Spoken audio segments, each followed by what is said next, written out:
السلام عليكم ورحمة الله. بسم الله الرحمن الرحيم. الحمد لله رب العالمين والصلاة والسلام على أشرف المرسلين وعلى آله وصحبه أجمعين. أما بعد. ഇന്ന് ഒരു പ്രധാനപ്പെട്ട ഒരു വിഷയ ചർച്ചയാക്കുവായിട്ട് ഞാൻ വീഡിയോയിൽ വന്നത്, അതായത് ഒരു മുസ്ലിമായ മനുഷ്യരുടെ ഒരു ലക്ഷണമായിട്ട് 5 വഖത്ത് നിസ്കാര ചൊല്ലത്. ആ 5 വഖത്ത് നിസ്കാര ശരിയായിട്ട് അള്ളാഹു സ്വീകരിക്കപ്പെട്ട രൂപത്തിൽ ആവണുണ്ട് കണ്ടെങ്കിൽ അതൊക്കെ ചില നിബന്ധനകളുണ്ട്. അതില് ഒരു നിബന്ധനയായിട്ട് കുളി നിർബന്ധമായിട്ടില്ലെങ്കിൽ കുളിക്കണോ, ഉളു ഇല്ലാത്തങ്ങ ഉളു എടുത്തറങ്ങുന്നുണ്ട്. ഈ നിർബന്ധമായ കുളി ചെമ്മ ആൾമാരതും സമാവില്ല. അതൊക്കെ കുറേ കാരണങ്ങളുണ്ട്. കുളി സമാവനുണ്ട് കണ്ടെങ്കിൽ ഞങ്ങ ഭീത്തിയെ തന്നി ശരീരത്തെ എല്ലാ ഭാഗത്തും എത്തണം. അത് മുടി, അതെ കണ്ണ് കൊണ്ടിട്ട് കാണുകയോ ആവാത്ത പോലത്തെ ജാഗങ്ങ, പ്രത്യേകമായിട്ട് സൂക്ഷ്മമായ ജാഗങ്ങ, എല്ലാ ജാഗത്തും തണ്ണി എത്തല് അത് കഡായമായിട്ടിക്കിടും. അപ്പൊ തലയുടെ മുടി പിടിച്ചിട്ട് കാലിന്റെ അടിത്തോളമുള്ള പ്രതി ഒരു ജാഗത്തും തണ്ണി എത്തണം.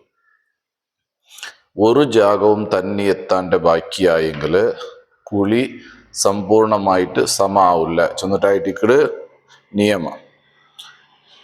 അപ്പൊ ഈ ഭീത്തിയെ തണ്ണി തടിക്ക് ടച്ച് ആവാത്ത പോലെ ചില മൊയിലാഞ്ചിങ്ങയ്ക്കിട്, കെമിക്കൽ മിശ്രിതമായ മൊയിലാഞ്ചി. ആ മൊയിലാഞ്ചി വെക്കൽ കൊണ്ടിട്ട് ഉളു അതേപോലെ കുളി സമാവില്ല. നാച്ചുറൽ മൊയിലാഞ്ചി ആയെങ്കിൽ തൊന്തരില്ല. കെമിക്കൽ മിശ്രിതമായ മൊയിലാഞ്ചി കൈക്ക് വെക്കാറ്. അപ്പൊ അത് കെമിക്കൽ മിശ്രിതമായ മൊയിലാഞ്ചി, അത് ഉളു സമാവില്ലാണ്ട് ഗൊന്താവിടത് എങ്ങനെ ചെന്നെങ്കിൽ ഈ മൊയിലാഞ്ചിയുടെ ഈ ചോപ്പ്, മൊയിലാഞ്ചി വെച്ചിട്ട് അവിടെ ചോപ്പ് അത് പിന്നെ ക്രമേണമായിട്ട് ഇലങ്ങിട്ട് പോണ്ട പോലത്തെ മൊയിലാഞ്ചി. നാച്ചുറൽ മൊയിലാഞ്ചി ഉണ്ട് കണ്ടെങ്കിൽ ഇപ്പൊ തൈയുടെ മൊയിലാഞ്ചി ചെപ്പ് പറിച്ചിട്ട് അത് അരച്ചിട്ട് അത് വെക്കട മൊയിലാഞ്ചി അത് ഇലകിട്ട് പോകണ്ടല്ലേ. അത് വണങ്ങിയിട്ട് അങ്ങനെ കളർ എന്തായോണ്ട് കൊറോടി ആയോണ്ട് പിന്നെ അതങ്ങനെ മാഞ്ഞിട്ട് പോകണം. അതേ സന്ദർഭത്തിൽ ഈ ഇപ്പൊ മാർക്കറ്റിലെല്ലാം കിട്ടുന്ന പോലത്തെ മൈലാഞ്ചി ട്യൂബുങ്ങ അത് വെച്ചപ്പോ എന്താ അവിടെ ചെന്നെങ്കിൽ അത് വണങ്ങിയാൽ പിന്നെ ഇലകിട്ട് പോകേണ്ട പോലത്തെ മൈലാഞ്ചി ആയിട്ട്. അപ്പൊ ആ മൈലാഞ്ചി വെച്ചിട്ടുണ്ടെങ്കിൽ കുളി ഉളു രണ്ടും സമാവില്ല. ഇത് പ്രത്യേകമായിട്ടും ശ്രദ്ധിക്കണായ ഒരു വിഷയമായിട്ട് കുറേ ആൾമാരുടെ ജനാപത്ത് കുളി, നിർബന്ധമായ കുളി സമാവില്ല. അതേപോലെ കുറെ ആൾമാർ തലക്ക് ഡൈ അടിക്കാറ്, ബണ്ണ് അടിക്കാറ്, കളർ ബ്ലാക്ക് കളർ അടിക്കാറ്. അത് എന്തുകൊണ്ടും ഹറാമായിട്ട് ഒന്ന്. രണ്ടാമത്തത്, അങ്ങനെ തലക്ക് ബണ്ണ അടിക്കൽ കൊണ്ടിട്ട് ആ ബണ്ണ മുടിയില് നിക്കിട്. അപ്പൊ മുടിക്ക് തണ്ണി ടച്ചാവില്ല. അപ്പൊ കുളി സമാവില്ല. നിർബന്ധമായ കുളി സമാവില്ല. കുളി സമാവാത്ത കാലത്തോളം അവനക്ക് നിസ്കാര അത് സമാല്ല, നിസ്കരിക്കൽ ഹറാമായിട്ടിക്കട്. ഖുർആൻ തൊടല്, ഖുർആൻ ഓതല് എല്ലാം ഹറാമായിട്ടിക്കട്. അപ്പൊ ഇങ്ങനത്തെ ഹറാമിലേ ജീവന നടന്നുകൊണ്ട് പോകണം. സോ ಅದಕ್ಕೋಸ್ಕರ ഈ കളർ കൊടുക്കുന്നതാവട്ടെ, കെമിക്കൽ മിശ്രിതമായ മൈലാഞ്ചി ആവട്ടെ, ഈ മൈലാഞ്ചി കൊണ്ടിട്ട് കുളി ഉളു സമാവില്ല. പിന്നൊരു പ്രത്യേകമായിട്ട് കുളിക്കുമ്പോൾ ശ്രദ്ധിക്കണായ കാര്യം, സാധാരണമായിട്ട് ഇപ്പെല്ലാം കുലിക്കര അടുപ്പിലോ തന്നി ചൂടാക്കിയിട്ട് കുളിക്കുമ്പോൾ, അല്ലെങ്കിൽ ആ ചൂടാക്കിയ തന്നി ബക്കറ്റ് ബീത്തിട്ട് ഇങ്ങനെ കുലിക്കുമ്പോൾ ഞങ്ങൾ പ്രത്യേകമായിട്ട് ശ്രദ്ധിക്കണായത്, ഇത് കുറേ ആൾമാർ ഇത് ഗൊന്തില്ലാത്ത ഒരു വിഷയമായിട്ട്. കുളിക്ക് സാധാരണമായിട്ട് ഞങ്ങൾ കുളിയുടെ നീയത്താക്കട. ഉദാഹരണമായിട്ട് ഒരു കുളി നിർബന്ധമായ ഒരു കുളിക്ക് ഞങ്ങൾ എന്താക്കട കുളി എന്ന ഫർദിനെ ഞാൻ വീട്ടുന്നു ചില നീയത്ത് ആക്കട, അത് മെയ്യാവും. ആ നീയത്ത് മാത്രല്ലാണ്ട് ഈ ബക്കറ്റിലെല്ലാം ഞങ്ങൾ കുലിക്കുമ്പോത്തുകു ബക്കറ്റിൽ തന്നെ പാട്ടിൽ മുക്കിയിട്ട് എടുത്തിട്ട് ഞങ്ങൾ കുലിക്കുമ്പോൾ പ്രത്യേകമായിട്ട് ശ്രദ്ധിക്കണം. എന്തിനാ ചൊന്നെങ്കിൽ ഫസ്റ്റ് ഞങ്ങൾ കുളിയുടെ നീയത്ത് ഞങ്ങൾ വെക്കട. കുളി എന്ന ഫർദിനെ ഞാൻ വീട്ടുന്നു ചൊല്ലേ നീയത്ത് ഞങ്ങൾ വെക്കട.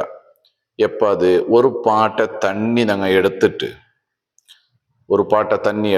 ഇടത്തെ കയ്യിൽ പിടിച്ചിട്ട് ബലത്തെ കൈക്ക് ഞങ്ങൾ ബീത്തോൺ തന്നി, ബലത്തെ കൈക്ക് ഇങ്ങനെ തന്നി ബീത്തോമ്പത്തേക്ക് നീയത്താക്കണം. അങ്ങനെ കുളി എന്ന ഫർദിനെ ഞാൻ വീട്ടുന്നു നീയത്താക്കണം. ഇങ്ങനെ നീയത്താക്കിയിട്ട് ജണ്ട വാപ്പസ് ആ പാട്ട അല്ലെങ്കിൽ ആ ചൊമ്പ് ഞങ്ങൾ ബലത്തെ കയ്യിൽ പിടിച്ചിട്ട് ആ പാട്ട ഞങ്ങൾ ബക്കറ്റിക്ക് മുക്കുമ്പൊത്തുകു അപ്പോൾ ഒരു നീയത്താക്കണം. ഇത് സാധാരണ ആൾമാർ ആക്കല്ലേ നീയത്ത്. ഈ പാട്ട ഞങ്ങ ആ ബക്കറ്റിക്ക് മുക്കുമ്പൊത്തുകു ഒരു നീയത്താക്കണം. എഗുത്തിറാഫുടെ നീയത്ത് എന്ന് ചൊല്ലു, നീയത്തുൽ എഗുത്തിറാഫ്, എഗുത്തിറാഫുടെ നീയത്ത് എന്ന് ചൊല്ലു. അങ്ങനെ ചൊന്നെങ്കിൽ ഇതിരെ ഈ ബക്കറ്റിൽ നിന്ന് അല്ലെങ്കിൽ ഇതിൽ നിന്ന് ഇതിരെ തണ്ണിനാണ് ഗോരി എടുക്കട മുക്കിട്ടെടുക്കട ചെന്നിട്ടുള്ള ഒരു നീയത്ത് ഞങ്ങളുടെ മനസ്സിൽ പറയണം. അപ്പൊ എന്താവില്ല, ആ മുക്കുടെ ടൈമില് ഈ നീയത്ത് വെച്ചെങ്കിൽ ആ മുക്കം പൊത്തുകും ഞങ്ങളെ കൈ ആ ബക്കറ്റിലുള്ള തണ്ണിക്ക് താകി പോയെങ്കിൽ തൊന്തരില്ല, തണ്ണി എന്ത് പ്രോബ്ലം ആവില്ല. ഞങ്ങൾ ഈ എഗുത്തിറാഫുടെ നീയത്ത് വെയ്ക്കാണ്ടമേ ഈ തണ്ണിക്ക് ഈ പാട്ടെ ഞങ്ങൾ മുക്കിയെങ്കിൽ ആ തണ്ണി മുസ്താമൽ ആയിവിടും. മുസ്താമൽ ചെന്നെങ്കിൽ തണ്ണി പിന്നെ അത് കുടിക്ക് യോഗ്യമായ തണ്ണി അല്ല. ആ തണ്ണി പിന്നെ ഞങ്ങൾക്ക് യൂസ് ആക്കുക സാധ്യമാവില്ല. അതുകൊണ്ട് ഞങ്ങൾ എന്താക്കണോ, ബക്കറ്റിലും അഥവാ കുലിക്കക് ഇങ്ങനെ ഞങ്ങൾ മുക്കിയിട്ട് കുലിക്കുമ്പോത്തുകു ഈ എഗുത്തിറാഫുടെ നീയത്ത് പ്രത്യേകമായിട്ടും ശ്രദ്ധിക്കും. ഞങ്ങൾ ഇനിയിപ്പോൾ ഷവറിൽ കുലിക്കിറ, പൈപ്പിൽ കുലിക്കിറ, ആ ടൈമിലോ തൊന്തരയില്ല, എഗുത്തിറാഫുടെ നീയത്ത് വെക്കാനോട്ടില്ല. വെറും കുലിയുടെ ആ ഫർദായ നീയത്ത് മാത്രം വെച്ചമയാണ്. പിന്നൊന്നു ഈ ബക്കറ്റിൽ മുക്കിയിട്ട് ഞങ്ങൾ കുലിക്കുമ്പോഴത്തേക്കു കുലിക്കട്ടെ തണ്ണി എടുത്തിട്ട് ഞങ്ങൾ കുലിക്കുമ്പോൾ എന്താ കോത്തീറ, ഞങ്ങളെ തണ്ണിക്ക് മേലുക്ക് ബീത്തിയ തണ്ണി വാപ്പാസ് അതുക്ക് ഒരു ഡ്രോപ്പ് പോലും പാറകു തീര പാരിയെങ്കിൽ ആ തണ്ണി പിന്നെ മുസ്താമലൈത്ത്. പ്രത്യേക ജാഗ്രതയിൽ തെല്ല് ദൂരം നിന്നിട്ട് എന്താക്കണോ, തന്നി അതൊക്കെ പാറാത്ത പോലെ സൂക്ഷിക്കണം. ഇതായിട്ട് പ്രത്യേകമായിട്ട് കുലിക്കുമ്പോൾ ഞങ്ങൾ ശ്രദ്ധിക്കണം. അത് ഒന്ന് എഗുത്തിറാഫുടെ നീയത്താക്കണത്, രണ്ടാമത്തത് തന്നി അതൊക്കെ പാറാത്ത പോലെ ജാഗ്രത ആക്കണത്. ചില ആൾമാർ പാറാത്ത പോലെ ജാഗ്രത ആക്കിയെങ്കിലും ഈ എഗുത്തിറാഫുടെ നീയത്ത് കുറേ ആൾമാർ ബൈക്കില്ല ചൊല്ലത് വാസ്തവമായിട്ട്. അതുകൊണ്ട് ഞങ്ങളുടെ നിസ്കാരം ഞങ്ങളുടെ എന്തും അമല് സ്വഹിയാവില്ല. ഇത് പ്രത്യേകമായിട്ട് ഞങ്ങൾ ശ്രദ്ധിക്കണായ ഒരു പ്രധാനപ്പെട്ട ഒരു കാര്യമായിട്ട് അള്ളാഹു സുബ്ഹാനഹു വ തആല ഞങ്ങളെ എല്ലാ ഇബാദത്തും അള്ളാഹു കബൂലാക്കുമാറാവട്ടെ. ഗൊന്തില്ലാണ്ട് വന്നുപോയ എല്ലാ തപ്പുകളെ അള്ളാഹു മാഫാക്കട്ടെ. വാഖിറു ദഅ്വാനാ അനിൽ ഹംദുലില്ലാഹി റബ്ബിൽ ആലമീൻ.